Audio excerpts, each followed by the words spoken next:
Ethan की car शहर के किनारे खराब हो गई। इंजन चांद की हल्की रोशनी में आखिरी सांसें ले रहा था।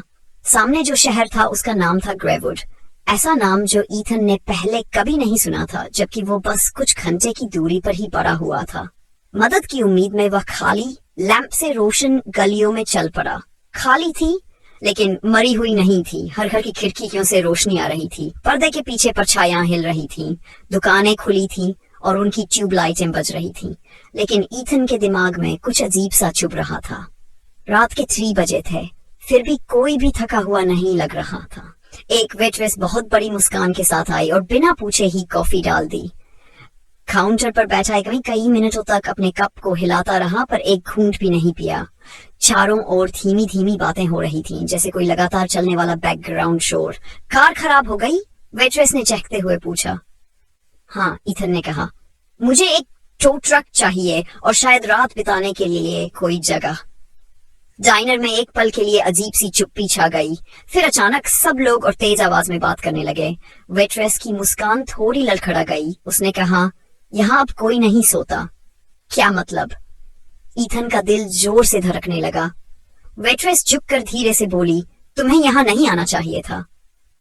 ईथन ने काउंटर पर कुछ पैसे रखे और जल्दी से बाहर निकल आया। उसने फोन निकाला, पर कोई नेटवर्क नहीं था। वह अपनी कार की ओर चल पड़ा, लेकिन सड़क कुछ लंबी सी लगने लगी। आसपास की इमारतें भी अजीब थी। एक और डाइनर, एक और दवाई की दुकान, एक और पोस्ट ऑफिस, सब एक जैसे। अब उसे डर लगने लगा। वह दौड़ने लगा, पर जितना दौड़ता शहर किसी भूल भुलाया की तरह उसके चारों ओर घूम जाता। हर गली उसे फिर से मेन स्ट्रीट पर ले आती। हर मोड़ उसे और गहराई में धकेलता।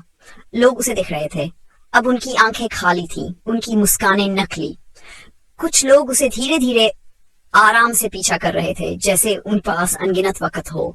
उनके कदमों की आवाज नहीं हो रही थी। वह एक मोटल में घुसा। रिसेप्शन पर बैठा बिना देखे ही उसे एक चाबी सरका दी। चाबी पर लिखा था, कमरा 3 कांपते हाथों से उसने दरवाजा खोला। कमरे में तेज ट्यूबलाइट की रोशनी थी। बिस्तर सजा हुआ था, बिल्कुल साफ, लेकिन दीवारें अजीब थीं। वे जैसे धड़क रही थीं। फिर दरवाजे पर हल्की लगातार दस्तक होने लगी, धीमी लेकिन रुकने वाली नहीं।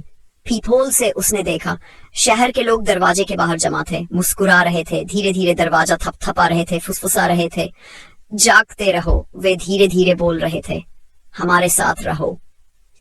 ईथन ने जल्दी से एक कुर्सी दरवाजे के हैंडल में फंसा दी। वह पीछे हटा और तभी उसने आईने को देखा। आईने में कमरे की झलक नहीं थी। वहां एक अंतहीन सड़क थी, जिसके ऊपर हमेशा का आधा चांद टंगा था और सैकड़ों परछाइयां उसे बुला रही थीं।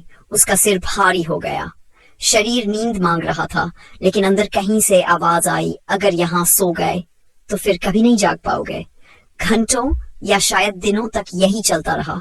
जब भी वह आंखें बंद करता, दस्तक तेज हो जाती। फुसफुसाहट दीवारों से रिसती हुई उसके दिमाग में भर जाती। अब वह मोटल के बिस्तर पर बैठा है, आंखें सुर्ख, इतना डरा हुआ कि पलके भी नहीं झपका पा रहा। बाहर ग्रेवुड की गलियां अब भी जीवित हैं। एक ऐसा जीवन जो कभी थमता नहीं, कभी सोता नहीं। और ईथन अब जानता है, वह फिस चुका है और जल्द ही वह भी उनमें से एक बन जाएगा।